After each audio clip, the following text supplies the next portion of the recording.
Here's part 2. Enjoy. But for me, my brain personally, I tend to thrive under time pressure. Yeah. And so the more time I have to do something, I'll procrastinate. Yeah. And perfectionize. Yeah. And so I just never actually get anything done for the longer game jams. So I found, the more I tighten that window, best was 1 hour and 3 hours, I actually produce something. I have like a time-lapse video I actually really like. It's like a little dumb time-lapse music video on my YouTube about my 1 hour game jam. And it's this silly like typing game because I'd never made a typing game before. Yeah. So you just type and that removes like the missiles or squares or whatever they're falling down. And that super silly, super simple. And, it's not, you're going to play it for maybe 4 minutes at most. And it's like, oh, that was cute. But, it was a really fun and useful process for me. It just kind of, always be practicing and honing your skills and your skill set.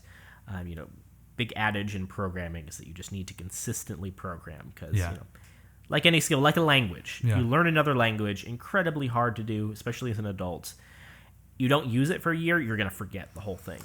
It's learning, like, so during the pandemic, real quick example, using Finale. I was using basically Logic, learning a lot more about Logic and working in a DAW and like sound design, expanding my skills all this way. And then like I had to make a chart for like the contemporary ensemble at UNLV, and I was like, I gotta use Finale again, and I'm like, oh god, what are the hotkeys? like I have to text Carlos and Jorge, just like, do you know? So luckily I have friends that are just like the hotkey people. So, but yeah, no, you don't use it. It's crazy how quickly it. And that's I could talk about that from an evolutionary psychology perspective. Because it's how the neurons in your brain are connected. Yeah. And your brain will evolve rapidly. We as humans were very scared of change and death, and those are the two most natural parts of life. It affects everything we do. And so your brain changes a lot. You can do a study where I eat healthy food, I'm going to eat junk food for 30 days. In 30 days, the amount your brain changes on a chemical level, we do these CAT scans, like you're forming all of these new connections of these neural pathways between different segments of your brain just by changing your diet and doing nothing else different. And what's that was doing was making you more addicted to junk food because it's like, the reward center of my brain is going to connect more to this food center, the hunger center, all of this crazy stuff. That happens with every single thing you do. It's infinitely complicated. Yeah. And so every single pattern of behavior that you can choose to do, that will affect how your brain works. Yeah. It's scary in a way, but, life is like a ride. You think it's real, it's just a ride. You can change it anytime you want. It's only a choice between fear and love. I love that quote from Bill Hicks. Yeah. It's, I can choose to be afraid of speaking to new people, or I can choose that, it's a roller coaster. I'm going to go do that. Yeah. Worst case scenario, they reject me and spit on me. Okay. What did I lose? I didn't lose anything. I got some free spit. Cool. Gonna walk away from that interaction. And then best case scenario, we become best friends. We make a cool podcast together. We get married. Whatever. I don't know. I pet your cat. Sure. It's like cool stuff can happen. Yeah, so you just don't be afraid. Don't be afraid of taking risks in anything you do. Again, this is very kind of generic life advice stuff, but it applies completely to game development. Like take a risk with your game's design. Try something weird and stupid and unique. And, kill your darlings. Like, just don't get attached to anything. Because that's what this kind of endless process of working on the same thing forever, that's what it entails. Is that the more time you invest into a game or a piece of music or a book or anything, the more attached you get to it, the more personal it becomes. And that's really bad. Because it's going to make you afraid of change and of failure. You're not going to cut things, even though, because it's the sunk cost fallacy. I spent so much time writing this section of this piece or making this level, and it's just not working. So the correct action is to cut it, and don't worry about it. Just move on. Every failure is an opportunity to get it right. But if you spend too much time with something, it's just going to become more and more difficult for your ego to separate from your work. That you are not your work. It's okay for your work to be bad. It's okay for people to not like your work. Yeah. And this is, all very kind of general platitudes. But that's something that you need to remind yourself of. It's great that you're saying that because it is really hard to like actually go to separate yourself from your work. Like I don't like in the way that you're saying, you know, just be able to let go of it and like don't worry about how much time you spent on this. And it's like I realize, I think what I'm realizing as you're saying this is like going through jazz school. I'm going from I'm going from the mindset of like you're creating something which is the whole point of me going to jazz school for performance is basically to be able to sound good and make music. What is music? And but like without taking into account like actual music recordings, you're playing music and then it's gone, right? It drifts off into the ether and it's gone. Especially like a solo or something or this or that or whatever. And so there's dealing with like putting all this work, this constant work, practice room. You know, you sit there for 8 hours a day and you do this thing so that you can go and play something that only as many people in the room will hear, and then it's gone. And like dealing with that impermanence. Beautiful. That's it is, but that's what I'm realizing is like it's like doing that over and over and over and dealing with the fact that it's gone after that. Look at this. My cat's asshole. That's adorable. So it's like dealing with all that, and what I'm coming to a place now after all these years of being throwing my creativity to the wind, and now I'm getting into something where my portfolio will live online, and like I'm going. This has to be as good as possible. The notion that I want to make every single thing as good as I possibly can make it, but then tempering that against what you're saying, which is like let it go, let it be imperfect. And so it's like this weird little tightrope act that you have to be able to finish, but you have to be able to put all your expertise into everything you do, because like you're gonna keep improving and leave a trail of better and better things behind you. Yeah, right? You can only compare yourself to who you were yesterday. Yeah, exactly. Yeah. And yeah, that's why I'm talking about my making small games talk is that it depends on, like, I can talk about this philosophically. I love philosophy. That wasn't obvious, and happiness and what it means to be human and the human experience and all that.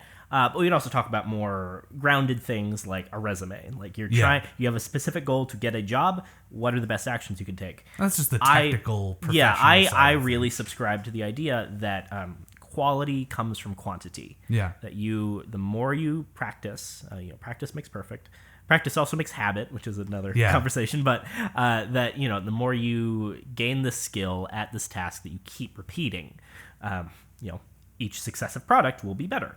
And so I could spend 3 months making my dream RPG. So yeah, I'll talk about this. Is the most kind of generic story of newbie game developers. Is that everyone goes into game development, usually as a kid, and they're like, oh, I love video games. I want to make this great game that's the combination of all my favorite games. I love Fortnite and Call of Duty and Skyrim and World of Warcraft and Pokemon or whatever. You make this massive scoped project that you can't do. You physically can't do. Yeah. You might not understand that yet, or maybe you kind of compartmentalize that truth.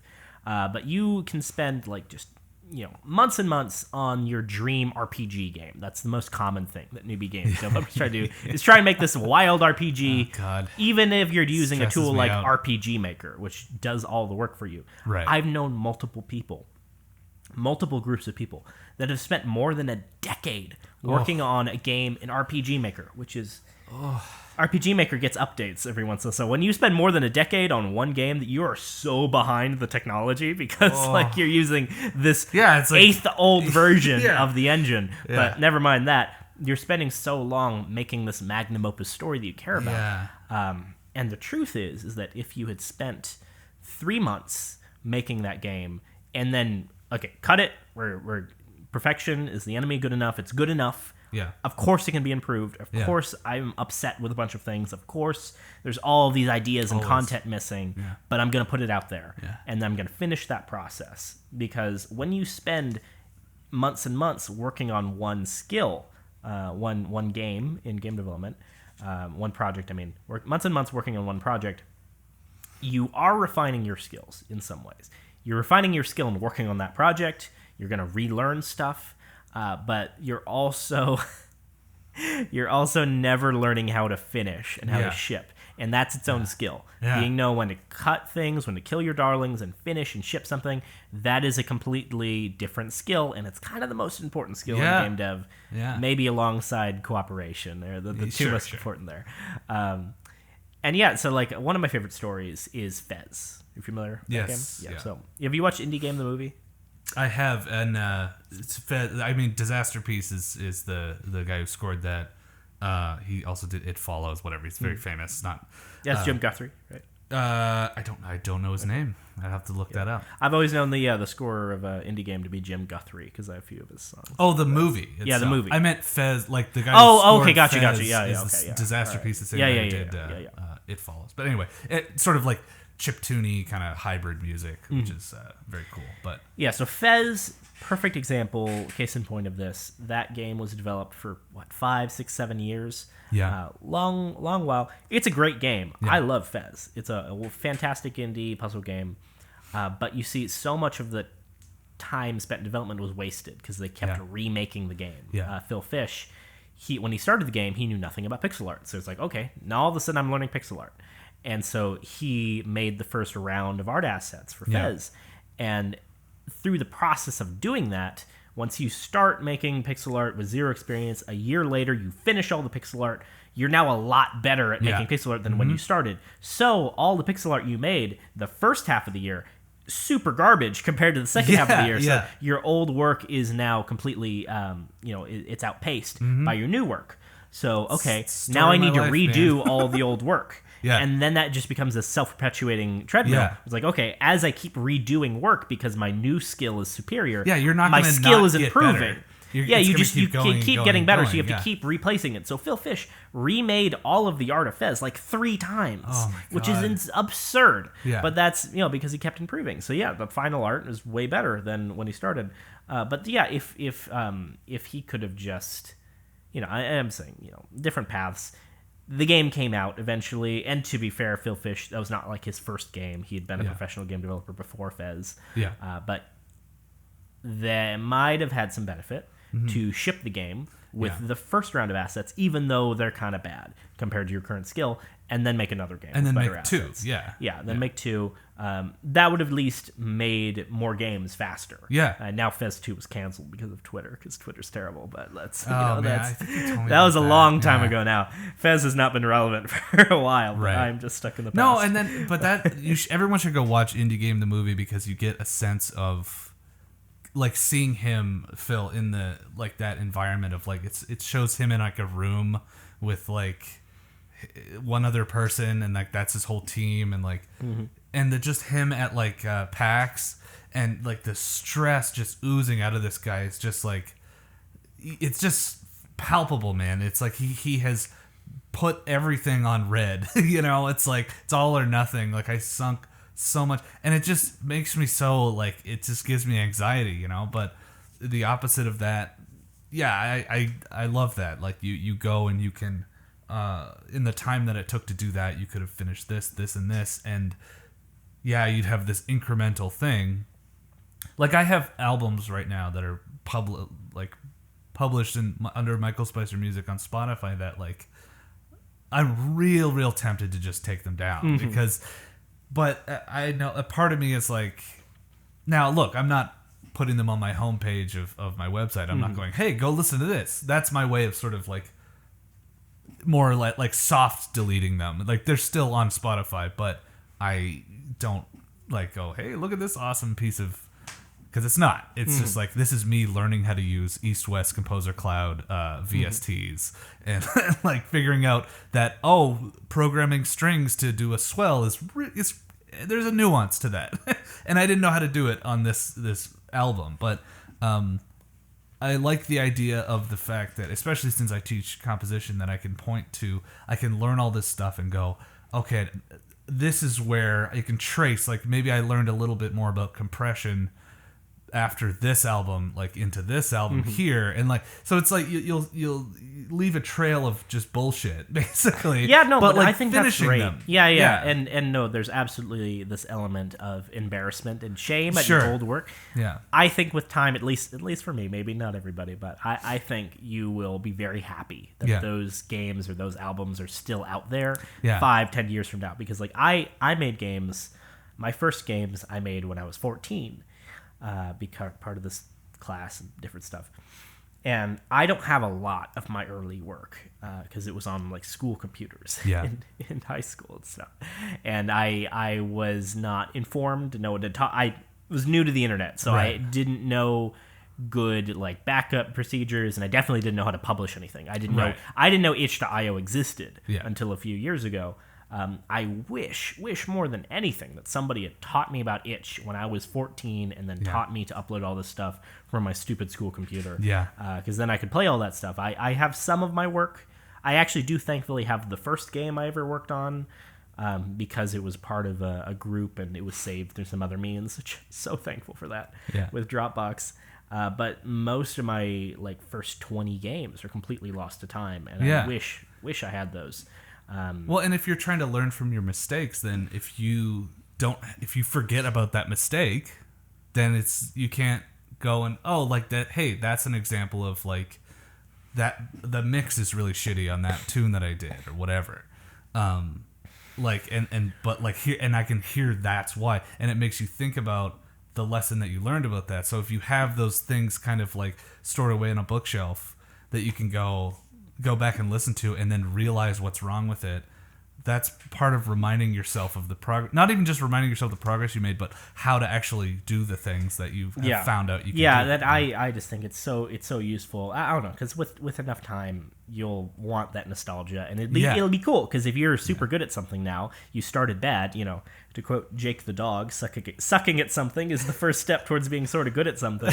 Like everyone has to start somewhere. And so I think it's fun to look at my old games and see how I've improved. That's great. Yeah. But there's this other element of it, is that we as humans, I forget the name of the fallacy, but you know, we all think that everyone else is paying way more attention to us than they actually are. Yeah. This is every teenager ever, and we all hold an element of this.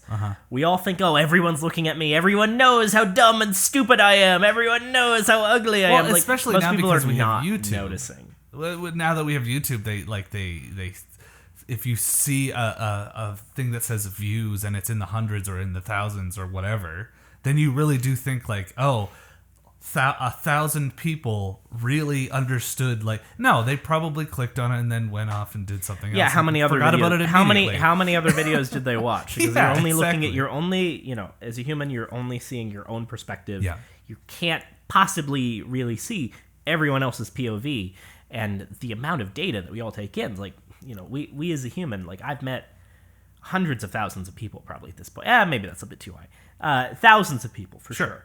But I don't know everyone's name. Nope. Like we're tribal animals that are meant to exist in these small packs of knowing like 20 people, 50 people at the most, like really intimately. Mm-hmm. You can really only remember like a couple hundred people's names physically. You cannot possibly care and know all of the details and judge everybody that you see on the street. This is not chemically possible. And everyone feels like, if they have better things to do, I don't care about that guy. I forget about him immediately. And so you just have to recognize how true that is about everyone else as it applies to you. And also, people have different perspectives than you, as I'm saying, and don't know as much as you do. So when you say, oh, I hate these albums, because you know so much about them, you made them, and you're better now. I might listen to this like, oh my God, this is amazing, because I don't know anything about the music production. I don't notice all the flaws. So that's 100% the case with my work when I make these dumb, like all the games I make with Game Gems, they're not like great magnum opus games. They're games I made in 3 hours from scratch. So like they're very shoddy, they're ugly, they're maybe kind of fun sometimes, but they're very simple tech demos, prototypes at best. And I disregard 99% of them as just like pure trash. But other people that don't know anything about games, don't know all of the flaws because they didn't make it. Yeah. They will surprise me, combining shock and surprise. They'll surprise me with how much they like it, and they'll say, "Oh, I commented like, oh, this is amazing. I love all the things you did here." It's like, "Oh, wow, I crapped this out in an hour. Like, I didn't think anything of it." But you have a different POV than me. Yeah. So I'll guarantee I'll have the same thing with like your music. Oh yeah. The other element, and another thing, is people will not really, they won't devote as much thought and energy into looking at you and judging you as you expect. And when you have a lot of things, they're probably going to look at a few. So this is my point I made with that Making Small Games talk in terms of a resume. I think having more is better. Even though, maybe some of it or most of it is kind of crap and you're not proud of it and you don't like it. But I guarantee if I see your resume and you show me your portfolio of music or of games and you have 40 games on there, I'm not going to play every game. Yeah. At best, I'm going to play 2 for like 5 minutes each. Well, and plus, I'm going to probably have a reel from the very best of those 40. Absolutely. And that's going to be definitely, you're going to watch the 1 minute reel that I have. Yeah, so I'm only, if someone who's in a hiring position, there's looking at a bunch of other candidates and they don't care about you that much, truthfully, of course. They're not going to play all of your games or all of your music. Like if you say, "Oh, I've made 12 albums," they'll say, "Okay, cool. Play me a couple of your songs." They're like, all right, I see you. Next, please. And maybe they'll call you back later. Yeah. There's no reality where they're going to listen to every song and judge you so profusely for it. The reality where they do listen to every song is actually great for you. That means they like you so much. They're like, "Oh, I have to see everything this guy ever made." So that's a good position to be in. Like it's never a bad thing when someone plays all of your stuff because that means they're obsessed with you and really like what you're doing. And if they're obsessed with you, they're probably pretty forgiving when they 100%. wasn't mixed all that well. Yeah, but realistically, 99.9% of the time, they're going to play 1 or 2 games, maybe not any of them. I've been in cases where they're not going to play a single one of your games. Yeah. They're going to look at some screenshots and some trailers or whatever that you have full control over what you present. Exactly, yeah. And so if you have 2 candidates, one has made 2 really good games, the other has made 2 really good games and 50 crappy games, who's better? Yeah. It's the person who's made more stuff. Yeah. So because if my resume has 40 things on it, you only look at the best thing. It doesn't matter what the other ones are. I've shown that I can produce more than just one thing. That's another skill. Yeah. I think always publish everything you ever do. Yeah. That's the number one thing. You just really have to fight this I was just talking about this with my buddies yesterday. This idea of cringe and embarrassment is a pop culture thing. I always talking about how base and cringe stuff are, but it's to cringe is to be embarrassed of something that you're doing, and embarrassment. I talked about this from an evolutionary psychology perspective. Embarrassment is an emotion that we feel, which made sense. The reason we feel it is because if you do something that is going to disgust or otherwise isolate you from a group, from your tribe, then you're going to be exiled from the tribe and you're going to die in a hunter-gatherer situation. You're going to be, if you're outside of your group and it's 4 million years ago, you're going to die like 100% chance. And more importantly, even if you do live, somehow you live to your 99 by yourself because you're just that cool, you're not going to have any kids. And so it doesn't matter how cool you are because you don't reproduce, and then you become extinct. And that's what psychology, that's what evolution is. If this mix isn't good, I'm going to die. That's the core. That's what's connected. Now that's what's happening in the back of your brains. brain. And so it makes perfect sense. To be embarrassed is a useful emotion as a hunter-gatherer, because you have a tribe of 20 people. If you're exiled from them, you die and you no longer exist, and your bloodline doesn't exist. And because, evolution, that's just, you are cold. But we've outgrown that so much because we are now the dominant species. We have no natural predators. We control the entire planet. We can shape the physical makeup of the earth to our whim. It doesn't matter. We have infinite food. Like we have obese homeless people. Like that's such an absurd concept that we don't stop to think about enough. That we have that you can go to any grocery store in the world. And how many grocery stores are there in just one city? How many of them? A single grocery store has more food than you could possibly consume. Single McDonald's, how many restaurants are there? You have to grok how many people there are, how much supply and resources there are. way more. You're not going to starve, and there's so much of us as this population as well, because we're more than just that 20-person tribe of cavemen. Yeah. We have billions of people, which is a number. It's so vast that we cannot comprehend it. Because again, we can really only think about like 50 people at once in our circle of brain, what our brain can grok. Billions of people is such a huge number, we cannot really grasp it. Like, even just consider a single city having millions of people. You could never possibly learn. You could never possibly learn millions of people's backstories, millions of people's names or kids. It's too much. And so embarrassment, I don't think, is a useful thing anymore, because even if you're shunned from any one group, there's so many other groups you can join. That like if you do something dorky, like watch cartoons like I do. Like I watch a lot of family children's cartoons, and I'm obsessed with them, like a lot of people on the internet of my generation and such.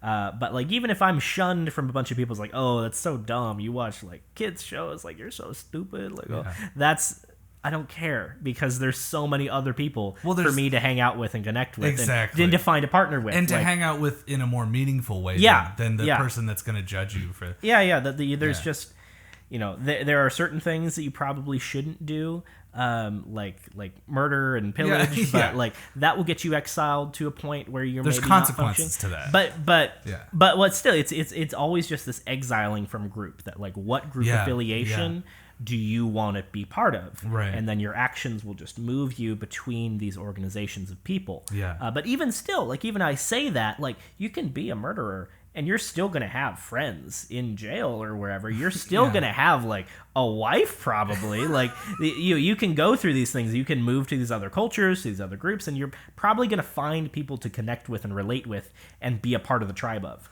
For all you murderers listening, it can be okay. Yeah, it's gonna be okay. Yeah, there are people you can relate to, and so like I was talking about, you probably shouldn't go out naked if you don't want people to judge you. But there are nudist colonies. Yeah, you can be naked if you want to. Like, there's enough nudists in the world for you to have friends and family. Yeah, you'll find a way to connect to any. But then it's like there's the I don't want to do a tangent, but it's like there's the negative side of that, is people that sort of can bask in ignorance about certain things. Like, I talk about flat earthers all the time. For some reason, I'm obsessed with them. But like, there's like, why does that exist? Because their need to, probably that part of the brain that wants to socialize with other people that believe the earth is flat, that's stronger than the need to go and actually go learn. Everyone, as humans, we just need people. We need my tribe. And so whatever that is, whether it's your culture, whether it's your hobby, whether it's your work, whether it's, I watch anime. My tribe is these other anime weebs. Like, whatever your group identity is, humans just need that. Yeah. But I don't know. My point is, like, I could talk about flat earthers, but why do we care? Why do we need to care what they think? No, I really don't, because it doesn't affect my life. Well, it does. It does. Yeah, you're right. It's just it fascinates the hell out of me. Yeah. So the evolutionary, most of it. It's the evolutionary psychology reason is, again, that same thing, that we have this innate need to be accepted by other humans, and it's against our nature to say, oh, I don't care what other people think, because I have enough friends already. Right. But that's the truth, is that you have enough friends already. Right. You do not need to be friends with the flat earthers. That's true. But there's a part of your brain that really wants to be best friends with all of the flat earthers. And so that's why you're obsessed with it. Yeah, because I'm like, I gotta fix you. that you want to find this tribe and connection. Interesting. But you don't need to, because you have enough friends. You got me. You have your cats. Like, you don't need anybody else. But you have cats. You have your wife. You have musician friends. You have UNLV. You have all this kind of connections already. And this ultimately just relates to how unnatural our society is, that we have through technology and civilization. Mainly, it's all because of agriculture. Damn you, agriculture.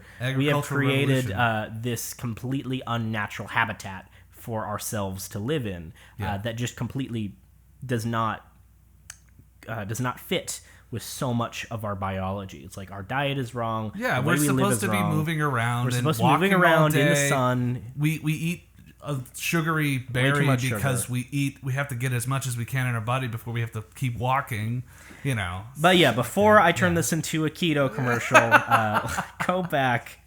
Yeah. Go back to you asking about game jams still? Yes. Or was it, yeah. Well, so, I mean, I expect me to trace back what the fuck I was saying. It's gonna... Oh, okay. So, well, okay. This is good. We talked about you're like working as a generalist, working as finishing games, doing all this stuff. I was part of I think it was Global Game Jam. Was it It was 2 years ago? I don't know. A project that was a classic story. We did a game jam game, and then we decided to finish the game after the jam. I have negative memories of that because it's like I did sink a lot of time into it, but I have to remember how much I learned from that. I put way too much expectation on it. I was trying to... I'm in a point right now where I feel like I'm running out of time and I've wasted a lot of my... Not wasted, but like I need a lot of catching up. I need to catch up a lot in order to get into the career that I want. And I'm doing all this. I have to have this many titles, this blah, blah, blah, blah. And I'm way, again, like compare yourself to you yesterday. I'm way ahead of where I was 2 years ago. Like way, way ahead. Of the stuff I've learned and the connections I've made, and I'm sitting here talking to you, for example. But I went through that. It didn't go anywhere. We didn't end up finishing it. I was like, we kept trying to go, okay, it's good enough, and then it just didn't happen, and we all got frustrated with each other. We were all in different places, and blah blah blah. And that was really disheartening. I have done a jam here or there since. But it's like that really affected me in my drive to like I felt like I had slid backwards in my progress. So talking to you and like I just sort of have this catharsis of like, you know, like conversations with you. You were like, well, it's the power of being able to, you being the generalist that you are, being able to work solo. I was just like, I was saying like, I have no interest in learning how to program anything. I really just don't. And you were like, well, look, you can learn enough about something using this Game Maker Studio to finish something that, like, if you just wanted to have control of, like, knowing how to finish this and have something that right now that project turned into, it started as this, like, I'm going to make an actual game. Right now, I'm just like, I'm satisfied at the moment with this game that I made. That's like, I'll show it to you after it's done. Awesome. It's a little landing page. It's a single room game that I made in Game Maker Studio. It's my head on top of the like men's room, bathroom body, and it's just me moving around a room and like little sounds play and stuff. But yeah, awesome. And the thing is, it's like I had the power to finish that. I didn't have to rely on anybody else who didn't want to make this asset or that, or program this level, or even think about designing this level or whatever. It was just me. The only one stopping the project from finishing was me. And that was something that you were just like, you really should do this. And I was like, shit, he's right. Because I just didn't want to, right? Yeah. But, and I'm not saying that I can go and program in Game Maker Studio, but I've at least peeked my head in the door of programming where I can kind of understand general things like how functions work, how like frames per second, like if you have a step event, it's like asking, it's happening 60 times a second, it's checking something, some parameter in the game or whatever, like little things like that where I'm understanding like one, how much work goes into it, obviously, but like just how things talk to each other within a game engine. And you know, it varies, you know, Unity, Unreal Engine, whatever is going to be different, but the fact that I was able to just do that and have something at the end of it is, I just want to thank you for that. But yeah, no, I'm super glad. I'm super glad you finished that. And it's the things that you may feel that you can't program right now, but you could learn how to. Well, you know, Just got this in the mail. Principles of Game Audio and Sound Design. Awesome. John-Luc Sinclair, which a friend of mine that I go to GSC with, Game SoundCon, hit me to. You can see it after. But there's a lot of implementation stuff in there that it's like you're saying, you want to make yourself an asset to a team. So it's like, that's great if I can produce footstep noises, but like if I'm able to actually put them in the game, like learn about that and like be able to figure that out, then you're going to be the guy to go to, Yeah, 100%. And again, me being able to say things is not the same as me being an expert at being perfect at them in practice. Right. Because I have traditionally been a soloist. A part of that is because, if you want something done right, do it yourself. Yeah. A large part of it is because of how I grew up. I just kind of raised myself as a kid. I was very autonomous. I had no rules or structure in my life. Yeah. So I'm just used to being very independent in that way, and I don't want to have to rely on another person. Yeah. But, it's a huge... It'd be better. I would factually make better games if I was a part of a bigger team that we were able to work together very cohesively. That's great. So, I benefit to being solo, benefit to being cooperative. Yeah. You should at least dip your toe into each sphere. Absolutely. I think. Yeah. I agree. That's something I'd like to do is be more cooperative with people, but I just have, I have my own mental hangups about it. Yeah. Mainly going back to my perfectionism. Yeah. I have traditionally been really bad at working with other people, including you, during game jams, because I have this mental hangup where I'm like, okay, someone else is relying on me. The game has to be really good now. Whereas when I'm by myself, I don't care. Okay, I made it. Yeah. It's only going to scar me at worst. When there's other people I feel like I have to support and I'm responsible for, my teammates, I feel this pressure.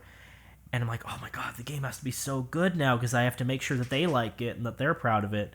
And that actually leads to me not making the game because I get so caught up in my own head and I get so perfectionistic and I just don't produce anything terrible. And it's something I'd like to break away from. But, there's a game you're referring to is Portal Combat. Yes. Which, with a K. Yeah. It's that, and the thing that never got finished, but it, I got a lot out of that. I have a thing on my YouTube that I've used if I'm teaching a beginner composition student about vertical layering. I'll kind of bring that up because it gives it the thing was this little 8-bit track that I made, and it's really just it's not in the game. It wasn't implemented in any game. I just made all this music for it. How dare you not finish it? No.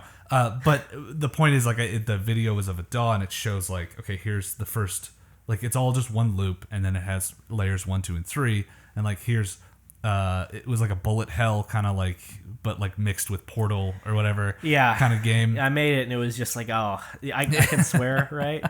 Yeah. Okay. Yes. Yeah, I was making Portal Combat. It's oh my God, this game's fucking dog shit. This is terrible. I can't let Michael make this. I'll feel so bad if he won't like this game. Everyone's gonna hate it. But then everyone's gonna hate me now. I'm gonna lose my house. I'm gonna lose everything. That's what the human brain goes to. My tribe. I feel that embarrassment, that preemptive fear of failing others, and so that leads me to not being the best teammate because I'm too psyched out about being a good teammate. Right, it's so bad. But I was just bringing that up because I got a lot out of that, no, and I have something that I refer to all the time now because of that. So it's 100%. And so. It's the type of things, and that's also I have all of the files for Portal Combat still. You'll notice on my itch.io page, I have almost 100 games on there now, I think, and they're categorized, and then there's an unfinished section, and the unfinished section is all of my team games. Everyone I tried to work with somebody else was no, this game's not good enough. I hate it. I kept redoing it. I'm not finishing this because I love you, and you deserve better. I know, It's I get this perfectionism. But again, perfection is the enemy of good. Yeah. Perfection is the enemy of good enough. Yeah. And just when other people get involved, I don't know, I have this empathetic muscle that makes me spaz out Right. and not be a good teammate, which is, something I just need to overcome. And how do I overcome that? Yeah. I overcome that with practice. Yeah. And the only thing is that to practice that, I know I'm going to have to fail more people more. Sure, yeah. And I just But have then it's to, like lower stakes if it's a weekly game jam. yeah, type of thing. I know. It's like, It's a thing. But, it's like, it's my favorite quote is from Ray Kroc. Have I ever told you about this? no. This is it's from Eisenhower originally, because this sort of things. There's no original thought. That's something I harp on a lot. Sure. Everything in just how the brain works, everything's Yeah. a remix and a combination Sure. of new things. So my favorite quote is that persistence, nothing in the world can take the place of persistence. Talent won't, nothing is more common than unsuccessful men with talent. Genius won't, unrewarded genius is practically a cliche. Education won't, the world is full of educated fools. Persistence and determination alone are all powerful. Show that you don't have to be defeated by anything, that you can have peace of mind, improved health, and a never-ceasing flow of energy. If you attempt each and every day to achieve these things, the results will make themselves obvious to you. While it may sound like a magical notion, it is in you to create your own future. The greatest discovery of my generation is that human beings can alter their lives by altering their attitudes of mind. Or, as Ralph Waldo Emerson declared, a man is what he thinks about all day long. And I have that hung up at my desk, and I stare at it all day.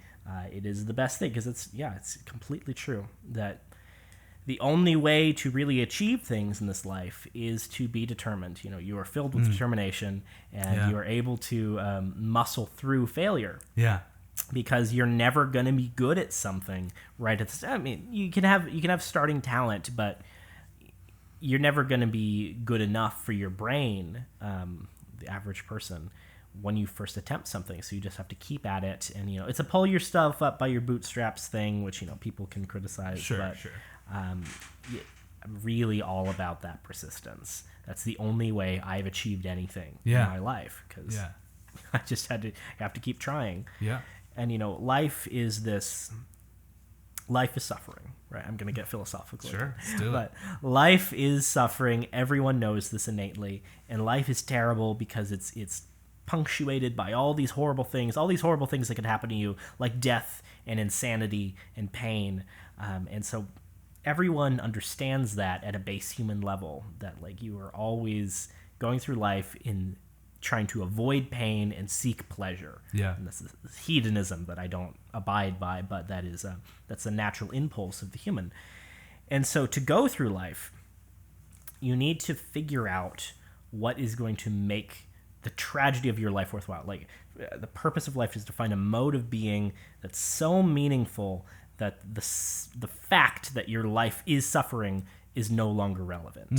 That you're able to find something that's so worthwhile, chart a course that's so worthwhile that it justifies the suffering of your life. Yeah. And the thing that life is a weird thing, time is a weird thing. You don't control other people.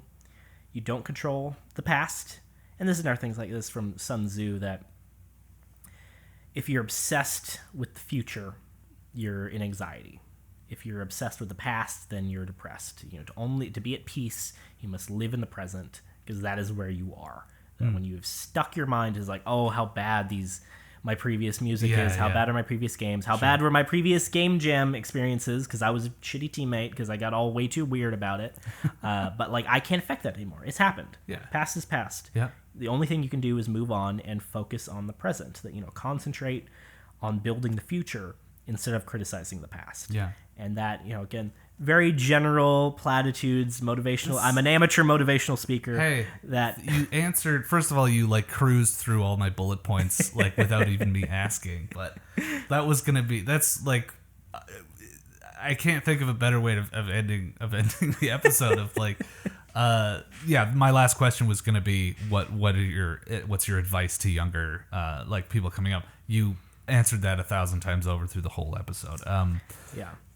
So, if I could say one thing, please. And again, this is all generic platitudes that's just kind of applies to everything in life, but it applies to everything in life. And game development and music production, painting, any creative pursuit is all, a subset of life. Yeah. Everything is really more shareable. We all have more in common infinitely more in common than we could imagine. And so the best thing you can do in life is make everything that you can better and see what happens. You're able to just clean a room. If you can help someone, if you can just try and make your music or your game slightly better than it was before. Exactly. Don't worry about what other people are doing because you can't control that. Don't worry about what other people think of you or how they react to you because you can't control that. The only thing you can control is you and your emotions and your actions. So in making a game, if you see, there's a problem here, I could add footstep sounds. This doesn't feel so good. I could add some screen shake or some better feedback, or I can add a new weapon. Like there's a small improvement you can make. Just every single time you see an opportunity to improve, make that improvement. Make everything you can better. Yeah. That's wonderful. That's just amazing. Gunnar, thank you so much for being on the podcast. This is where we plug things. Where can people find you? So you can find me on YouTube under Gunnar Clovis. Gunnar. Yeah. Think AR like augmented reality. GUNNARCLOV as in Victor IS. YouTube and itch.io are the main places I post I post public things. I will be selling a game on Steam, hopefully within the next 6 months. But nice. I work a full-time real job, and so most of what I do is not like something you subscribe to. I do my job and then get a paycheck. Yeah. But I've been developing a small puzzle game called Tessel. How would you spell Tessel? Like tessellate, so TESSEL. Okay. It's about like tessellating patterns. Okay. But yeah, Gunnar Clovis at YouTube is probably the best place because I will post anything I ever sell, like a trailer and such. Well, and you have such helpful stuff on there too. My favorite thing that I do is giving those kind of talks and presentations because I love talking, love to hear myself talk, love to monologue, and giving lectures to universities and corporate audiences and that kind of thing. Mm-hmm. Put that on YouTube when I can, when it's recorded. And thank you so much for having me. Of course, man. Cool. Believe me, the benefit and the honor is all mine. One last thing is, I'm gonna try to do this before probably sometime this week. There's usually a delay in how long it takes me to record and release an episode. But I'm gonna try to do it either tomorrow or the next day. Famous last words, whatever. But Global Game Jam, you are hosting Global Game Jam for what you believe is the last time for a while anyway. Yeah, so this only applies if you hear this within the next week. Which I'm going to try. I'm going to do my best. Okay. I didn't want to put that pressure on you. Fair enough. But yeah, the Global Game Jam 2022 is tied in with the IGDA. It's this massive, it's the largest game jam in the world, globally, hosting sites all across the world. And I have hosted the Global Game Jam site for Las Vegas for the last 4 years. I believe this is going to be my fourth or fifth year, and it's most likely going to be my last. Okay. And so it's not going to be tremendous, but it's a fun experience for students and hobbyists and people who just want to learn games, want to make something, to come in, eat some free pizza that I bought you, and then just hang out in our space and work with some other people. It is hybridized, so you can spend the entire time in person in our in our UNLV lab space, or online via Discord. If you just Google Global Game Jam Las Vegas, you should see the first result and sign up on the globalgamejam.com webpage. Perfect. And you can do that, and you don't have to be in Vegas, there's also, it's just global. So I am going to be there in person on the first day and the last day. I have a gig in between, but I will be there doing that, and hopefully have it's just good. It's contacts, it's practice, it's all the stuff we talked about. So. Absolutely. Gunnar Clovis, everybody. Thank you so much again. It's an absolute pleasure. I'm going to take a picture of you now and probably put it on Instagram. Catch me while I'm laughing because I can't smile. Yeah, there we go. For a picture. There we go.